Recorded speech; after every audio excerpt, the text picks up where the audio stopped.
toughest moments for me throughout the 82-game season is on the back-to-back, when I probably got in at 3 o'clock in the morning, and you get up in the morning tired. You slept for maybe 4 or 5 hours. We have a meeting, and you go over to the arena in about 2 or 3 more hours. See, it's 4:30, they got to go. Mentally, what I try to do is, when I go over to the arena and I get the same shots on that back-to-back, on the back end of that back-to-back, that I would get the day before.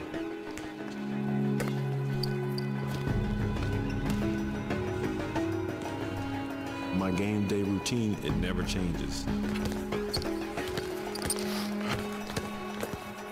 Short. My confidence in my game comes in just my preparation.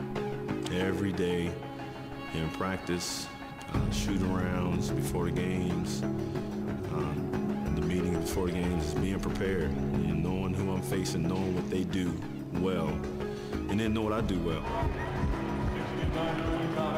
This is what we prepare ourselves right here. You know, I'll tell you an interesting conversation I had with Ray Allen last year. This will explain his mindset. But we go into Washington and lose by, we really got beat, and he didn't shoot well. 4 for 18 or something like that. So the next day we're in New York at practice. So I go over to him, we're doing this 5-on-0 drill, and I said to him, look, when Reggie had a bad shooting night, you know, he would announce to the players that he's going to shoot it every time coming off these screens, because that's the shots he's going to get in the game. And Ray's standing like this, and he's listening, and he said, I didn't shoot it bad last night. And I said, well, the results weren't very good. You were 4 for 18. He said, I know, the ball didn't go in the basket, but I shot it good. And I just went zone. That's the ultimate in confidence right there. I mean, and you hear Tiger Woods talk about that all the time, where the ball didn't roll. You know, he said, I putted it good, it just didn't go in. You know, so some of these guys have a mindset and a level of confidence that, you know, you don't find very often. Watson dribbling off a Petro pick on Dial, turns the corner to the baseline, gives to Ray out of the corner. The three is up and in. The three is up and in. So when I'm out there, I just do what I know best, and you know, nobody can stop me.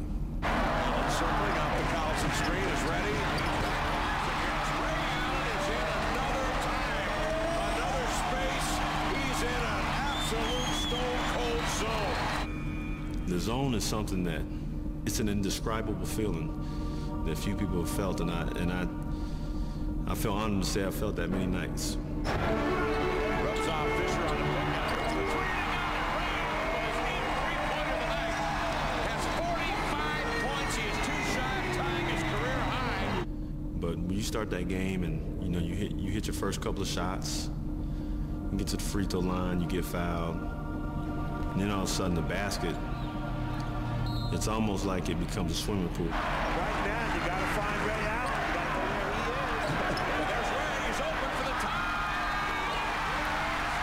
Ray Allen, the career high. He's tied the game on a three-pointer. The feeling is almost as though you take 20,000 people and you just erase them out of the building. Bounces inbounds to Ray. One dribble attempt.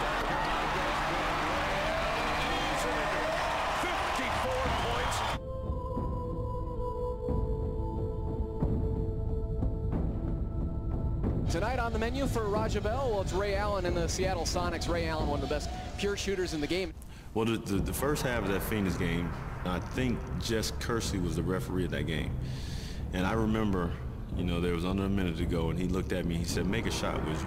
Allen for 3, straight, and down it goes for Ray Allen. As the third quarter came on, you know, I had a lot of shots, you know, just that had to go up.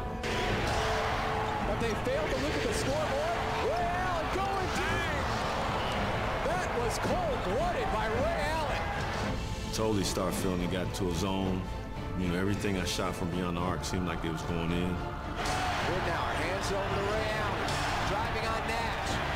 Trouble with the handle. Pulls back, open look, and drills it. Three-pointer by Ray Allen. And it's a 2-point lead for the Sonics.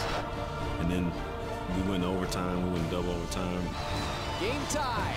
2.5 to go.